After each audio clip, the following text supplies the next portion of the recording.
Hi everybody and welcome back to the channel. Bob here. Thanks so much for stopping by. So today I have a watch from a brand we've looked at a couple of times now on the channel. The watch is the Okeanos Bronze from Heitis Watches, and I have to say this is my favorite offering from them so far. I like looking in the watch box and having a bit of variety, and a bronze watch is a good way to mix it up versus most of the steel watches that a lot of us have.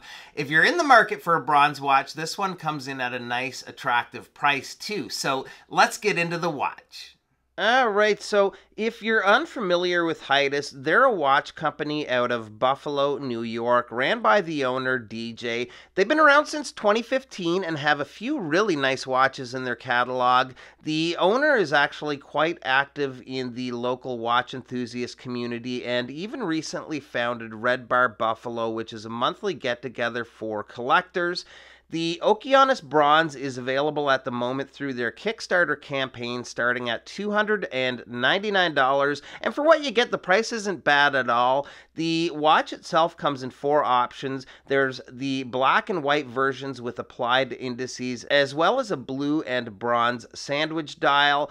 All look nice, although the white I have here today I think would be my pick of the bunch. As far as the case size goes, the watch comes in at a case width of just under 42 millimeters. I'm getting about 41.8. Lug to lug is 48 millimeters. The lug opening is 22 millimeters, and the thickness is a fairly large 16 millimeters. The sapphire crystal has quite a heavy dome contributing to that measurement though.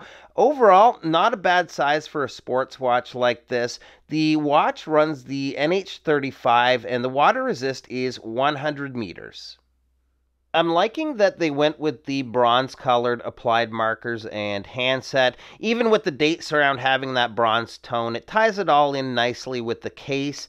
The handset has that right length where the minute and second hand reach right out to the minute track, and the hour hand touches the very tip of the hour markers. The lume is a C3, and it's decent. The markers aren't quite as bright as the hands, although this is a pre-production unit, and they very well may be improved on the production models.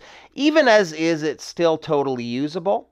One thing that I thought was really cool was the way that they designed the crowns. I love the Reese cup look. They kind of remind me of a bottle cap. The upper crown operates the inner rotating bezel. It's easy to use, but still has the resistance that you want to feel. That's going to keep that bezel in place versus some of the watches where it tends to turn a little too easily. The lower crown is a screw-down crown. Both crowns are signed with the Heitis H. The case has a curvature that keeps the watch seated comfortably on wrist. We have drilled lugs for quick and easy strap changes, and the case back has the deeply pressed nautical themed logo that looks really good. So there's going to be an add-on for a canvas strap that I think will look great on the watch, but the leather pairs up perfectly for it. The stitch work looks well done, and the buckle is kind of cool too. There's a little roller here. There's no seam in the bronze, so the leather rolls through it nice and smoothly when you're putting it on. I think that'll help preserve the leather over time too. And speaking of putting it on, let's get a quick look on wrist here. And here it is on my 7 1/4 inch wrist, and I like the fit even with that taller 16 millimeter height. I think the crystal must be single domed. There's a ton of distortion as you turn it away from the eye. The distortion looks kind of cool in a way, but it does affect legibility a little. Not a huge deal for me, but worth a mention. Otherwise, it's a nice, affordable bronze option from Heitis. I did just check, and they've already hit their target with the Kickstarter campaign. I'll leave links where you can find that in the description below. This one, by the way, actually came in from a tour started by Scott from Watches Galore. Links to his channel and the other guys on the tour will be below too. So that's it, guys. Appreciate you stopping by, and we'll see you real soon. Bye-bye.